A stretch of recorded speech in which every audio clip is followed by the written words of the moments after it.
Stock market long term में हमेशा ऊपर ही जाता है, नीचे नहीं आता है। सेंसेक्स स्टार्ट हुआ था 100 पॉइंट से 1979 में। 2025 में 40 से 45 सालों की हिस्ट्री में सेंसेक्स ने 15 से 16% के CAGR रिटर्न्स हमें दिया है। आज 25 में 78,000 सेंसेक्स अभी चल रहा है, 86,000 का हाई मारा है। पर क्या ये तेजी आगे भी जारी रहेगी? हिस्टोरिकली देखें तो हिस्टोरिकली सेंसेक्स ने 7 से 8 बार हैवी करेक्शन दिया है 50% के। उसके बाद भी सेंसेक्स रिकवर हुआ है। पर क्या यहाँ से भी सेंसेक्स आगे परफॉर्म करेगा? तेजी जारी रहेगी? क्या इंडिया में ग्रोथ की संभावनाएं है? क्या हमें इन्वेस्टमेंट करना चाहिए?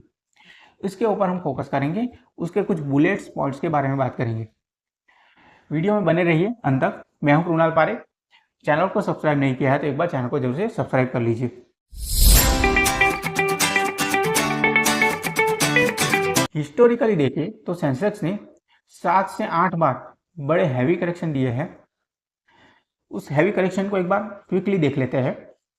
1986 से लेकर 1988 तक सेंसेक्स ने 41% का करेक्शन दिया था इकोनॉमिक अनसर्टेनिटी के कारण। 90s में करेक्शन दिया था 39% का पॉलिटिकल अनसर्टेनिटी के कारण। 92 से लेकर 94 तक 54% का करेक्शन दिया था हर्षद मेहता स्कैम के कारण। 98 से लेकर 99 में करेक्शन दिया था न्यूक्लियर टेस्ट के कारण, जो वाजपेयी जी ने किया था, जिसके कारण अमेरिका की तरफ से बहुत सारे सैंक्शंस लगे थे इंडिया के ऊपर। 2000 से लेकर 2001 तक 56% का करेक्शन था डॉट कॉम बबल के कारण। 2008 और 2009 के बीच में करेक्शन आया था सब प्राइम क्राइसिस के कारण 61% का। 2020 में करेक्शन आया था, कोविड करेक्शन आया था जो 40% के आसपास का था।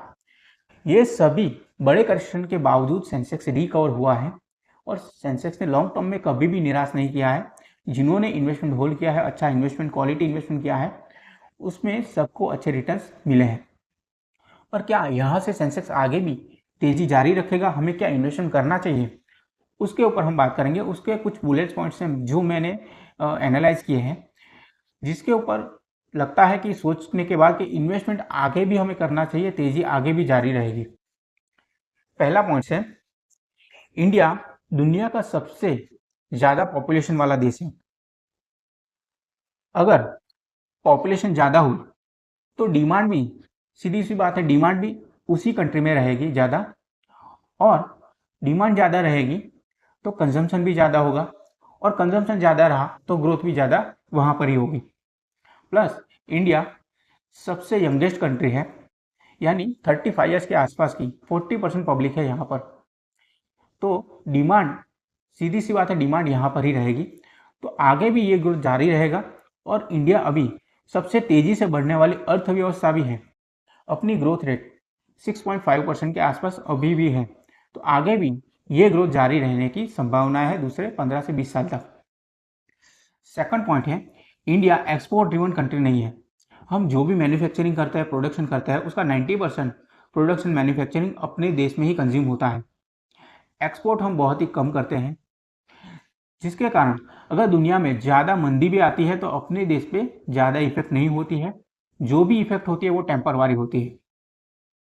थर्ड पॉइंट है, हम पहले कॉमोडिटी को एक्सपोर्ट करते थे, पर आज हम खाली कॉमोडिटी को एक्सपोर्ट नहीं करते हैं, मोबाइल, डिफेंस जैसी टेक्नोलॉजी भी हम एक्सपोर्ट करते हैं। पहले अपने देश में मोबाइल, डिफेंस, ये सब चीज़ें हमने बाहर से हमें इंपोर्ट करनी पड़ती थी टेक्नोलॉजी, और अपने देश की ज़रूरियात को पूरा करना पड़ता था। पर आज ये सभी चीज़ें हम एक्सपोर्ट करते हैं, नेट एक्सपोर्ट ड्रिवन है उसमें। फोर्थ पॉइंट है, digital infra and physical infra, दोनों में बहुत सारे अच्छे रिफॉर्म्स आए हैं पिछले 10 सालों में, जिसकी इफेक्ट आने वाले दूसरे 25 या 20 से 25 सालों के अंदर हमें दिखाई देगी। फिजिकल इंफ्रा में रोड, रेलवे, एयरपोर्ट या फिर रेरा, ये सभी पिछले 10 सालों में हुआ है। अगर आप रेलवे की बात करो तो आपने देखा होगा बहुत सारी वंदे भारत ट्रेन चल रही है, बुलेट ट्रेन की बात चल रही है, मेट्रो सिटी में मेट्रो ट्रेन चल रही है। ये सब इंफ्रास्ट्रक्चर का एक पार्ट है। वैसे ही डिजिटल इंफ्रा में आधार देख लीजिए, डायरेक्ट बेनिफिट ट्रांसफ़र देख लीजिए, या फिर यूपीआई देख लीजिए, ये सब डिजिटल इंफ्रा डेवलप किया है गवर्नमेंट ने, जिसकी इफेक्ट आने वाले 15 से 20 सालों के अंदर आपको दिखाई देगी और इसका बेनिफिट आने वाली जनरेशन को मिलेगा। तो अगर आप इन्वेस्टमेंट करते हो, अगर देश की ग्रोथ में आप पार्टिसिपेट करना चाहते हो, तो आपको इक्विटी से अच्छा ऑप्शन दूसरा कोई नहीं है। अगर आप एफडी में इन्वेस्टमेंट करते हो या फिक्स इनकम मार्केट में इन्वेस्टमेंट करते हो तो 7 to 8% मैक्सिमम आपको रिटर्न्स उसमें मिलते हैं। अगर आप ग्रोथ में पार्टिसिपेट करना चाहते हो तो आपको स्टॉक मार्केट में इन्वेस्टमेंट लॉन्ग टर्म के लिए करना ही पड़ेगा। अगर वो इन्वेस्टमेंट करते हो तो सीधी सी बात है, वो ग्रोथ आपको मिलेगी ही मिलेगी। और बहुत सारे एनालिस्ट का भी मानना है कि सेंसेक्स 2030 तक 2 लाख तक का टारगेट अचीव कर सकता है।